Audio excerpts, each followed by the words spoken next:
then you get the media ripping on other, like he makes this much money. He makes it. It's just like you sit there, but no one really takes back and says, hey, I bet every single one of those media members has a kid that went through the same process where they were young and they were in sports and they were getting up every day, and imagine that was their kid that they're sitting there bashing on. Right. So I don't know. I'm not, we're going to do a show one day where we really call out some of the stuff that you and I have heard from the media, and we're going to have some fun because coming up on the show, we're going to start doing the post-game show. When we do the post-game show, we're going to have the live press, the pressers afterwards at the end, where you can, you hear what the media asks, right? And we're going to get Dale responds.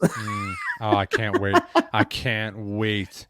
Some of these questions, you're sitting there the other night when they're asking Suzuki, they're asking him a question. You had a 24 hours rest this time. It's not like the other games. So what's the excuse? What do you expect him to say? There's so many of those questions where I don't know. I played, so I don't know from the fans' perspective where, like, do they really think they're good questions? Because it's, you guys really didn't play that well today. Okay, you just answered my question. And I would love to give it back to the media sometimes when they'd ask questions. I'd give it right back to them. I'd say, okay, are you asking me a question? And then all of a sudden they'd get so scared. They'd be like, well, no. That's like, I don't know where these guys come up with these questions, because they try to lead you down a corridor. And when you're a little bit younger, I think sometimes guys that aren't really comfortable talking, they get talking, and then these guys are so good at leading you down this way. They want you to say things, and they talk you into it. As a young guy, you kind of, sometimes you get lost if you're not really comfortable, and you say the exact same things that they want you to say. And then they turn that and they spin it on you, and it's just, oh man, that's a topic for another day. Because it's clickbait, but without the clicks. And right. There are some people that are so good at it, and but then there's some people who ask that question, and you just like, no matter what way I answer the question, how do you want me to answer? Because any way I answer it, I'm going to look like a complete jerk. Yep. And like I said, we have to do a show on that. We're going to play clips of the silliest and the stupidest things that reporters ask players, because it makes no sense. And it gets me angry, because that to me is a deterrent for getting players to come into certain markets where you have, hundreds of people in the media versus 4 or 5.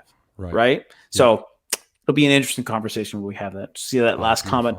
How many answers are scripted or filtered? Well, that's a good question. So so Mark asked that. I'm gonna assume that's going to be from the responses, in terms of when you're getting something from a reporter. Yeah.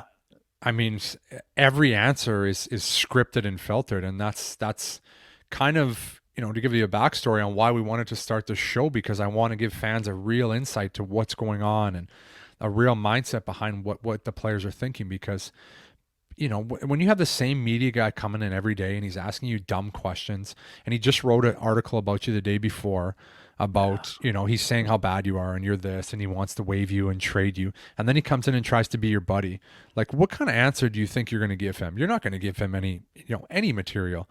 And that's what happens with a lot of these guys. So, you give the standard answers. And the thing I talked about it last show, if you guys didn't watch the first episode, and it bothers me because so many players there's so many tremendous personalities in the NHL that people don't get to see, because they're so afraid to show really who they are and how they talk. Because you get on the screen and it's like, yeah, it was great. It's great 60 minutes today. And you use all these cliches, and it's like, guys are so afraid of saying the wrong thing, and this media twisting it this way. And it's really unfortunate, because I think fans really are, and it's just my opinion, but fans are dying for real answers. Tell me what you really thought.